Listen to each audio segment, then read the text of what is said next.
Bismillahirrahmanirrahim. Assalamualaikum warahmatullahi wabarakatuh. Waalaikumsalam warahmatullahi wabarakatuh. Apa kabar semua? Baik. Semoga kita selalu dalam lindungan Allah Subhanahu wa taala. Amin. Puji syukur kita hadirkan kehadirat Allah Subhanahu wa taala yang telah memberi kita rahmat dan hidayahnya sehingga kita masih sempat hadir di tempat ini. Salawat serta salam selalu kita panjatkan kepada Nabiullah Muhammad SAW, Nabi yang telah membawa manusia dari alam kegelapan menuju alam yang terang benderang. Baiklah, langsung saja perkenalkan, nama saya Iqbal. Saya selaku moderator, dan di samping kanan saya ada Nur Efianti, sampingnya lagi ada Anissa.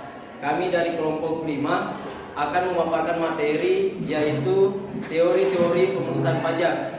Untuk lebih lanjutnya saya serahkan kepada pemateri untuk memaparkan materinya. Assalamualaikum warahmatullahi wabarakatuh. Waalaikumsalam warahmatullahi wabarakatuh. Baiklah, langsung saja saya akan memaparkan materi tentang teori pemungutan pajak. Yang pertama itu ada teori asuransi. Teori ini menyatakan bahwa negara bertugas untuk melindungi orang dan segala kepentingannya, meliputi keselamatan dan keamanan jiwa, dan juga harta bendanya. Pajak ini dianggap sebagai premi yang sewaktu-waktu harus dibayar oleh masing-masing individu. Namun, pembandingan antara pajak dan perusahaan asuransi tidaklah tepat karena dalam hal kerugian tidak ada penggantian secara langsung dari negara, dan antara pembayaran jumlah pajak dengan jasa yang diberikan oleh negara tidaklah terdapat hubungan langsung. Yang kedua, teori kepentingan. Teori ini memperhatikan pembagian bahan pajak yang harus dipungut dari seluruh penduduk. Pembagian beban harus berdasarkan atas kepentingan masing-masing orang dalam tugas-tugas pemerintah, termasuk perlindungan atas jiwa orang-orang itu beserta harta bendanya. Yang ketiga, teori daya pikul. Teori ini menyatakan dasar keadilan pemungutan pajak terletak pada jasa-jasa yang diberikan oleh negara kepada warganya, yaitu perlindungan atas jiwa dan harta bendanya. Untuk kepentingan tersebut diperlukan biaya-biaya yang harus dipikul oleh segenap orang yang menikmati perlindungan itu, yaitu dengan bentuk pajak. Daya pikul seseorang dapat diukur berdasarkan besarnya penghasilan dengan memperhitungkan besarnya pengeluaran dan pembelanjaan seseorang. Yang keempat, ada teori kewajiban mutlak. Teori ini mendasarkan pada paham organisasi Starler yang mengajarkan bahwa karena sifat suatu negara maka timbullah hak mutlak untuk memungut pajak. Jadi setiap orang menyadari bahwa menjadi suatu kewajiban mutlak untuk membuktikan tanda baktinya terhadap negara dalam bentuk pembayaran pajak.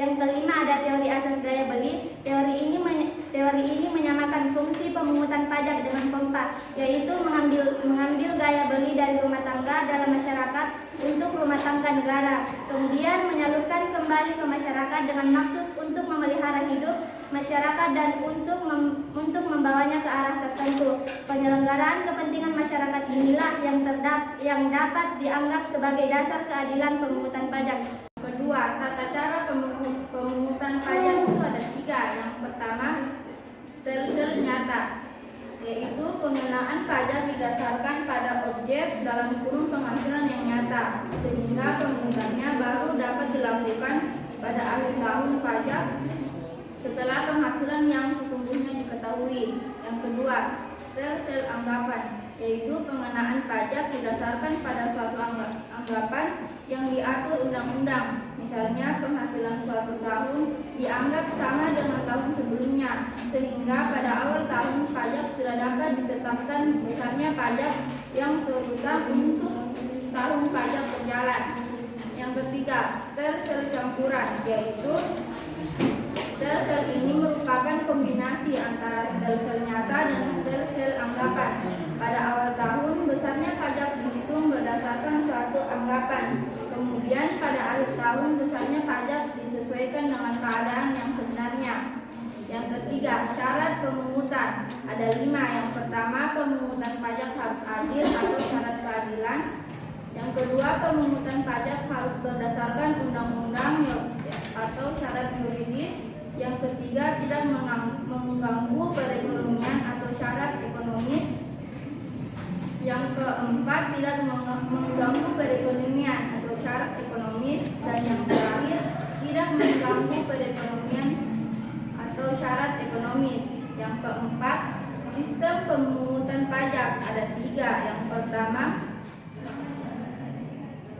official assessment system adalah suatu sistem pemungutan yang memberikan wewenang kepada pemerintah atau fiskus untuk menentukan besarnya pajak yang terutang oleh wajib pajak. Yang kedua, self assessment system adalah suatu sistem pemungutan pajak yang memberi wewenang kepada wajib pajak untuk menentukan sendiri besarnya pajak yang terutang. Yang ketiga, withholding system adalah suatu sistem pemungutan pajak yang memberi wewenang kepada pihak ketiga, bukan fiskus dan bukan wajib pajak yang bersangkutan, untuk menentukan besarnya pajak yang terutang oleh wajib pajak. Yang kelima, asas pemungutan pajak ada 6, yaitu asas domisili atau asas tempat tinggal. Yang kedua, asas sumber. Yang ketiga, asas kebangsaan. Dan yang keempat, asas yuridis. Yang kelima, asas ekonomis. Dan yang terakhir, asas finansial. Baiklah, itulah tadi pemaparan materi dari kelompok kami.